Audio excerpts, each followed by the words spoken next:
Have you ever noticed this? A room can be full of people, but one moment of silence can feel louder than someone shouting.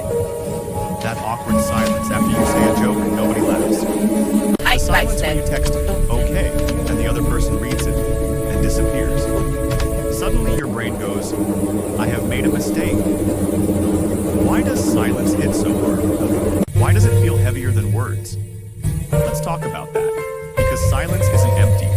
Silence is noisy. Think about it. When someone talks, you don't have to guess. Words come with instructions. Anger sounds angry.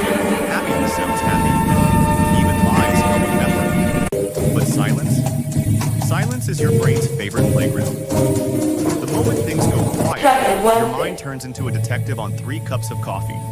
Did I say something wrong? Are they upset? Are they planning my emotional destruction?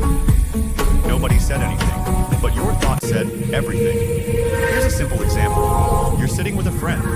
You say, so, how are things? They pause. 3 seconds, 5 seconds, 10 seconds. That silence feels like an hour. Your brain doesn't wait politely. It starts filling the gap. Oh, they hate this question.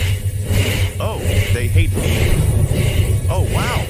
This friendship is ending right now. In reality, they were just thinking about how to answer. But your mind already wrote a whole tragic movie. That's because humans are not scared of silence. We're scared of meaning. Our brains are meaning-making machines.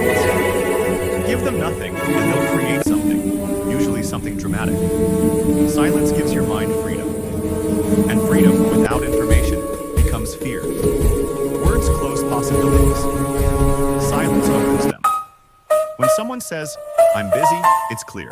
When someone says nothing, your mind creates 50 versions of the truth. And somehow, you always choose the worst one. Because negativity feels safer than hope. Here's another one.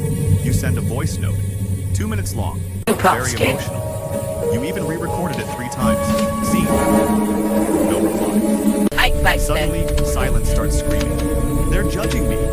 They showed it to their friends. They're typing a reply, deleting it, typing again. Reality? Their phone is on the table while they're eating. But silence doesn't tell you that. Silence lets your anxiety grab the microphone. Silence feels louder because it puts you face to face with your own thoughts. And let's be honest, some of those thoughts are not very good. Noise distracts us. Talking distracts us. Even arguing distracts us. Silence removes the distraction. It's just you, and whatever you've been avoiding about. That's why silence at night feels heavier. No calls, no messages, no background noise, just you, staring at the ceiling, replaying conversations from 2016 like they're brand new. Why did I say that? I should have replied differently. I wonder what they really meant. Silence gives memory a loudspeaker. And humor aside, this is why silence in relationships feels dangerous. Arguments feel better than silence. At least anger means the other person still cares enough to react. Silence feels like distance, like uncertainty, like being emotionally left on hold. But here's the twist. Silence isn't always bad. Sometimes silence is rest. Sometimes it's processing. Sometimes it's peace. The problem isn't silence. The problem is what we project onto it. We assume silence means rejection when it could mean reflection. We assume silence means the end when it could just be a pause. Not every quiet moment is a message. Not every gap needs to be filled with fear. Silence feels loud because it asks a question without giving an answer. And humans hate unanswered questions.